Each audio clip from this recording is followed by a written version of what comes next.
Okay. Hello, my friends. How are you today? I hope that things are going well for you. And in the spirit of Christmas, I want to share with you guys my Christmas tree.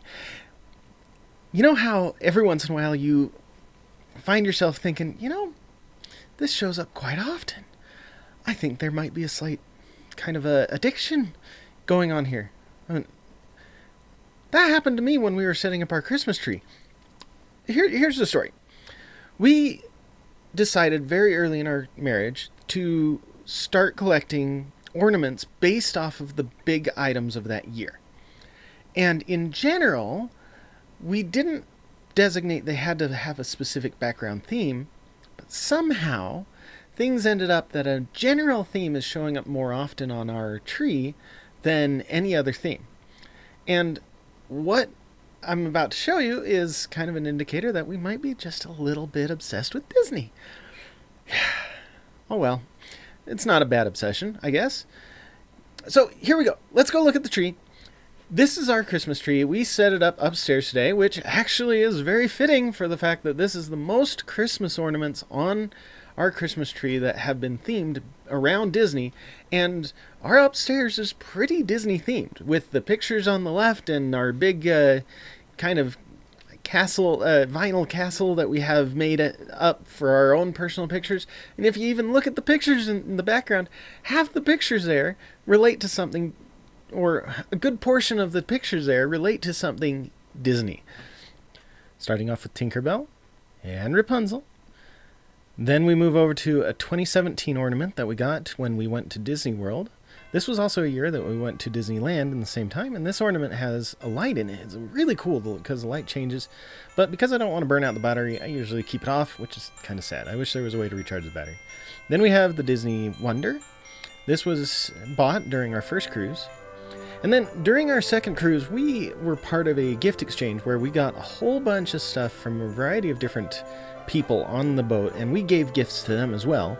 It was a gift exchange, and these gift exchanges were either homemade crafts or something they bought and they labeled with a little bit of vinyl. But you'll see a few of those throughout this entire tour. Now we have a alternate Tinkerbell, but it's basically Tinkerbell. I'm not entirely sure if it was Tinkerbell. Jack Skellington makes a show. We've got Dusty Crophopper from the Plains and Chewbacca. Also, during our trip in 2017, we got to attend Mickey's Not So Scary Halloween Party. And this was the unique ornament they built for that year. And I just love the detail on this particular ornament. Then we have this year's ornament, which is themed after Fantasia.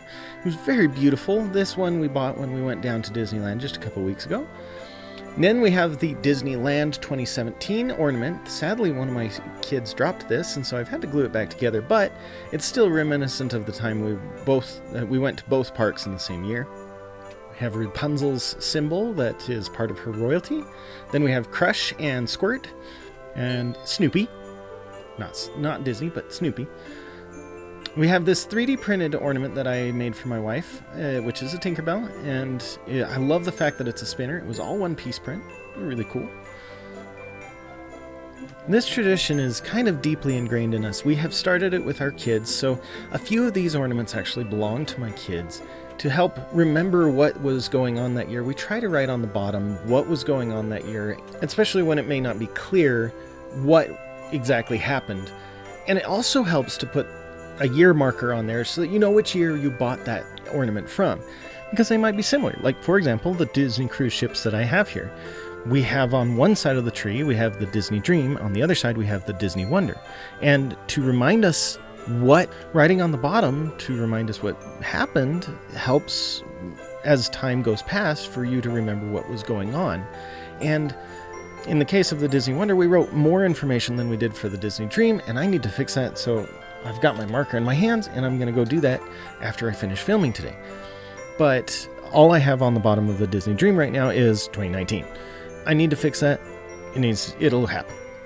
Additionally, with these Disney cruise ships, they were hand-painted, and they are phenomenal models. They did a good job at detailing this thing and making it feel like you got a really beautiful model for the cost that you paid for it. I mean, I think it was over $20, but that's besides the point. I knew I was going to buy that model anyway, so enough said. One sad thing about these ornaments is they do become rather unique as they move out of production and you no longer are able to buy them or replacements for them. So these become kind of, in our family, have become heirlooms as there is no replacing a lot of these. It really makes the end of the year almost setting up the tree as a journal for us because it shows off that we have been able to go on adventures even in our tight budgets and our periods of time when we don't have a lot to be able to travel with. And not every one of these is really expensive or even super unique. You just saw a Lego Death Star that happens to be a good ornament. But all of these ornaments are precious to us, and I'm glad that I got to share them with you because it is a tradition that I really enjoy. Finishing off our tree is Mickey and Minnie as Christmas Mickey Minnie.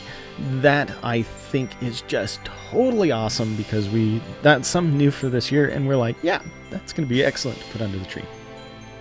Our daughter, however, has not agreed with leaving them under the tree, so it's been kind of hard to keep track of them. Can't forget to mention this little beauty we picked up while we were on the trip this year. I think this is a very beautiful snow globe, and it is definitely a more positive 2020 presentation than I think we've had this year, but I think I want to take the happy moments with me into the next year. Well, thank you for joining me on this little adventure to see all the different ornaments over the course of the years. We have been doing this for over 13 years now. My wife and I are celebrating our 14th anniversary this coming year, and it's super exciting, and we love these ornaments. They are a great piece of our history. We've even taken efforts to protect them. We've bought the hard Tupperware ornament holders to make sure that these things are carefully taken care of. And every year it is a delightful pleasure to pull them out and put them back on the tree and show off to our own selves, mainly because we're usually the only ones who see our ornaments, but to see what we've been able to do and what we've been able to achieve over time.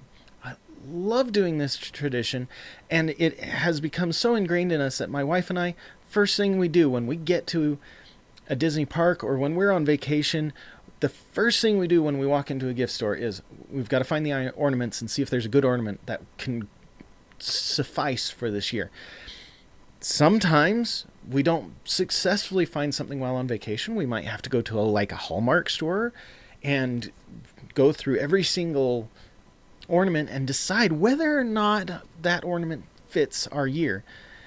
And we have things we have our first home, and on the back of that, it has the year that we purchased our first home. It's just fascinating little details that we're able to record, and we didn't need to record them in a journal that will never get read. We get to pull them out every year, and we get to show them off and remind ourselves what's going on. And the goal is, when our kids get old enough, we've labeled which ornaments belong to them, and we are going to give them, as they get married, we're going to give them their ornaments to start their Christmas tree with so that they can start their own family tradition. I'm glad that I got to share this with you because at this time it's really nice to see what people's traditions are for Christmas.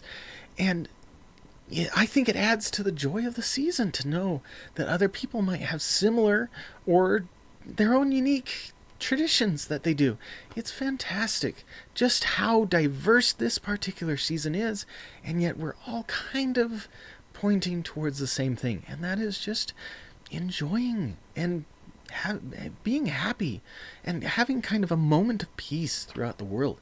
I hope that you have a wonderful Christmas, and while I'll be back next week, have a Merry Christmas. We'll see you later. Bye-bye.